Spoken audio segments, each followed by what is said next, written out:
Well, welcome to Temple Baptist Church here in Poplar, Bluff, Missouri.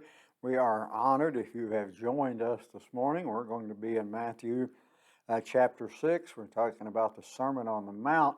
But right in the middle of that, we're going to have a prayer. And a lot of people call that the Lord's Prayer. I prefer, and it's okay, we're not going to disagree, we're not going to part friends if this happens, but I prefer to call it the model prayer. His disciples have come to him in other times and said, Lord, teach us to pray. And so here's, this is a teaching that he's doing. And so in verse 12, and forgive us our debts as we forgive our debtors.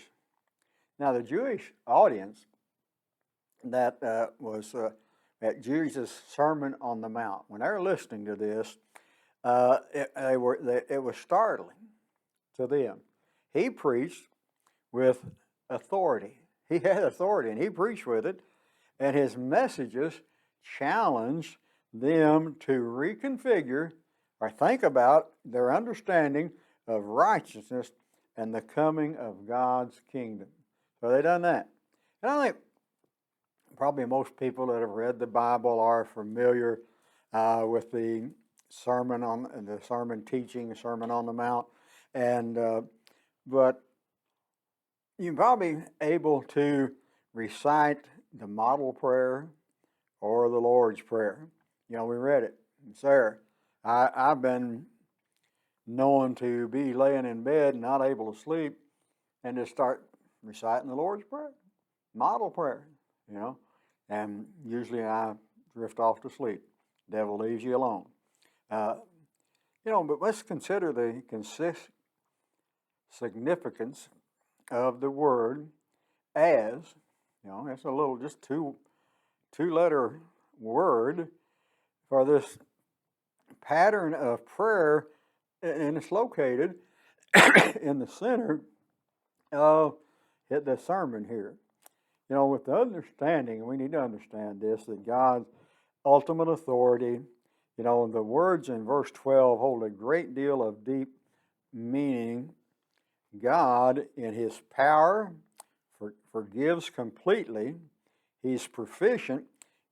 How proficient, I'll get that right in a minute, are you at forgiving others in the way he forgives? That's what we're asking here. Forgive us our debts as we forgive our debtors.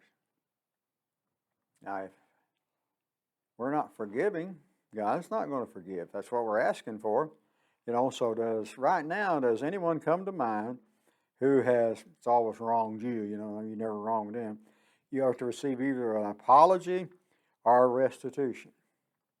If so, have you responded? How do you respond? Typically, response includes holding a grudge, harboring anger, and bitterness, demanding justice, and seeking revenge. If you're carrying all those around in your heart because somebody wronged you and never come back and said anything about it, you're doing that, you're carrying around a lot of extra baggage. Stuff you don't have to. Come to them, come to the Lord, go to them, do everything you can to get them to understand what your thinking is and see if you can't reach an agreement to do that.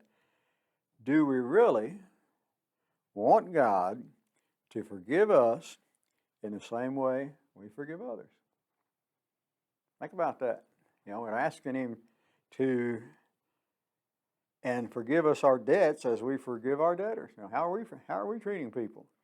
And if we're not treating people like that, how can we ask God to treat us any better? Come and be a part of our services here at Temple. We meet on Sunday mornings starting at 8 o'clock, our first service. And then we have Sunday school classes starting at 9, and then we have another second service at 10 o'clock. Then we have Sunday night services that start at 6 and Wednesday night at 7. Come and join us. May God bless you is our prayer.